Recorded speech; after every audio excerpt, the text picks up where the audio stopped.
제가 하루에 10에서 15마리 정도 진료를 보는데 거의 반은 인 것 같아요. 여기서 더 큰 문제는 이게 심각한 상태라는 걸 보호자가 잘 모른다는 거예요. 제가 말씀을 드려도 약간 멋쩍은 듯이 좀 웃으시거나 심지어는 막 너무 귀여운데 라고 하시는 경우도 있어요. 심각성을 잘 모르시는 거죠. 수의사 입장에선 이 말을 하기가 난처할 때가 있거든요. 보호자분 감정 상할까 봐요. 그런데 저는 여기서 그냥 말만 하진 않아요. 대안을 반드시 드리는데, 기억에 남는 아이 중에는 장군이라는 아이가 있습니다. 8살 치와와였고 피부병 때문에 어렸을 때 치료했던 이력이 있었어요. 그러다 김포로 이사가서 못 봤었는데 다시 저한테 왔을 때는 7kg 비만이 돼서 왔습니다. 3kg 정도가 찐 거예요. 원래도 약간 큰 편의 치와하긴 했지만 거의 2배니까 너무 쪘죠. 장군이는 갈비뼈에 힘을 줘도 만지기가 힘든 거의 허리가 없는 BCS 8단계였습니다. 특히 장군이 같은 치와와는 단두종이라 호흡기도 안 좋고 슬개골 탈구까지 있는 최악의 상황이었습니다. 물론 보호자분도 노력을 안 한 건 아니었어요. 밥도 줄여보고 간식도 안 주려고 했는데 빠지지가 않았던 거죠.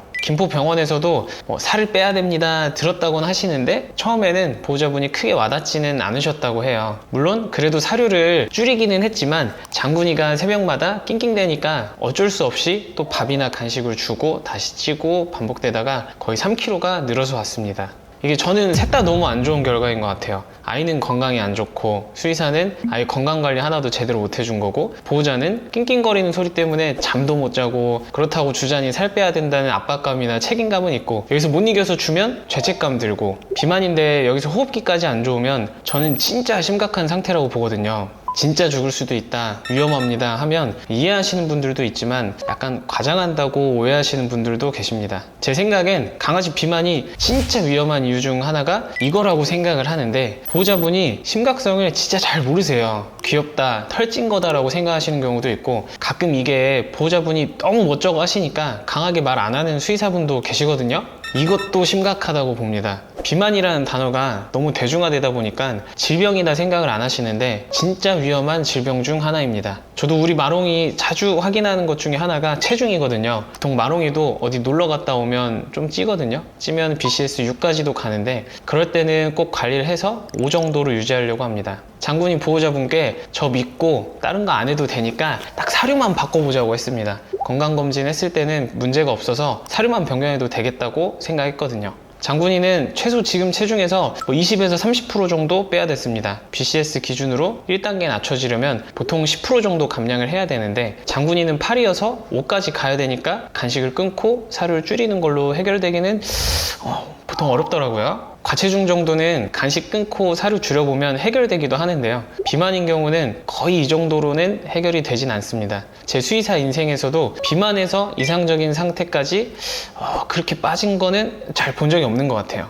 저는 바로 처방식을 먹이자고 했습니다. 약을 먹이는 것도 아니고 효과가 확실한 걸 안 할 이유가 없거든요. 물론 제가 처방식을 먹이자고 하면 선호하지 않는 분들도 있어요. 굳이? 라고 생각을 하시는 것 같아요. 심각하다고 생각하지 않으셔서 그런 건데 솔직히 이때 저는 진짜 안타까워요. 난처하기도 하고 지금 빼놓으면 더 오래 건강하게 살 수 있는데 라는 생각으로 처방식을 권하면 뭔가 과잉진료 아니냐 오해하시는 분들도 있어서 가볍게 넘어가시는 수의사분들도 있는 것 같아요. 이건 아이들을 위한 거는 아니거든요. 그리고 사실 처방식을 판다고 그렇게 남는 것도 아니고 또 처방 사료가 맛이 없다고 생각하시는데 저는 비만인 아이가 맛없어서 안 먹는 아이는 잘 못 봤어요. 일단 비만이 됐다는 건 많이 먹었거나 너무 적게 움직이거나 둘 중 하나인데 많이 먹어서 비만이 되는 경우가 더 많은 것 같아요. 이런 아이들은 대부분 처방식으로 바꿔도 잘 먹습니다. 처방식은 마치 곤약 젤리 같은 거예요. 같은 양을 먹어도 포만감이 더 좋습니다. 곤약 젤리 먹으면 그나마 견딜만 하잖아요. 아닌가요?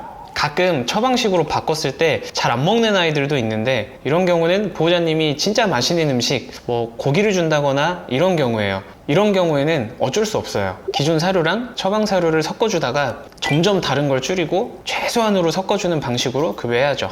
보통 주당 2% 미만으로 체중을 줄이는 게 이상적인데 장군이 기준으로는 그게 140g이었어요. 이 정도는 주마다 체크하면 오히려 확인하기가 더 어렵거든요. 그래서 2주마다 확인을 했습니다. 김포에서 제 병원까지 거의 1시간 거리를 2주마다 오셨는데 매번 눈에 띄게 아이가 좋아지니까 한 번도 빠지지 않고 오셨어요. 물론 장군이가 간식 맛을 잊지 않아서 아직 낑낑거린다고는 하는데 이건 사람도 다이어트 성공했다고 해서 피자 맛을 잊지는 않잖아요. 장군이 원래 목표는 30% 정도 감량하는 것이었는데 5kg 정도까지 빼니까 오히려 산책도 더 활발하게 잘하고 건강해져서 5에서 5.3kg 정도 지금 유지하고 있습니다. 4개월 걸렸었고요. 혹시나 지금 이 영상을 보고 계시는 분들은 아이들 갈비뼈를 한번 만져보세요.